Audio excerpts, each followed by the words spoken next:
Gone Home was on my ever-increasingly long list of Steam games that I've been waiting for to go on sale. Luckily, it recently went half off and I picked it up.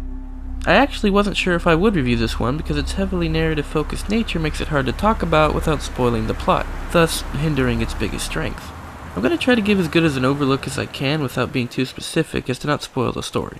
Now, the game's trailers on Steam are very upfront about what this game is. It's a story exploration game, meaning no big objectives, no enemies. It's all about exploring and storying? You play as a voyeuristic pervert. I play as a voyeuristic pervert. You play as the eldest sister returning to her family home from abroad in the 90s to find that no one is there. And it's up to your garbage rummaging skills to find out why. And that's all I really want to say about the plot. It's all about methodical exploration through everyday objects. You're searching for small tidbits of what's been going on and clues as to what might happen next. As you uncover more, you'll also unlock diary entries that play like a voice recording while you search, not unsimilar to the BioShock series. Dear Katie, so much has changed, even just since you've been away. We moved into this house. I'm in a new school, and my big sister being gone for a year doesn't make it any easier. It doesn't feel real. But I'm not gonna let it faze me. I used to tell you everything, and if I can't do it in person, because you're off gallivanting around who knows where, I'll tell it to this journal, just like I was talking to you. Luckily, the voice work for these are solid, and it works well to give more life to the story. The house itself is a pretty cool environment. The atmosphere is well done, and there are plenty of places to go snooping around. For me, exploration is one of the main things that draws me to gaming to begin with, so picking this one up was a no-brainer.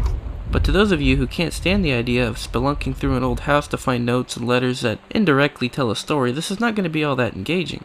The thing I find the most interesting is how the story isn't just realistic, it's something that I could fully see happening in reality. Honestly, if you told me this game was based on a true story, I wouldn't be surprised. Which on its own isn't that big of a deal. I mean, movies do this kind of stuff all the time, right?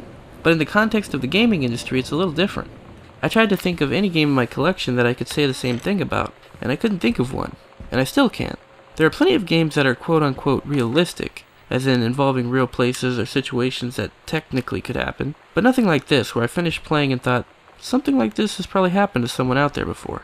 This is the Fulbright Company's first creation, and if nothing else, I always welcome new blood and new ideas into the industry. There are plenty of places this kind of storytelling can go, and I'll be interested to see what they come up with next. So, bottom line, is the game worth checking out?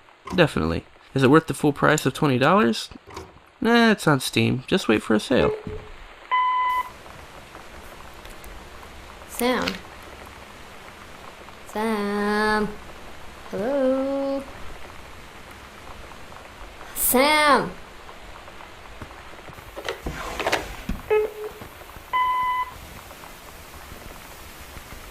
Sam, where are you?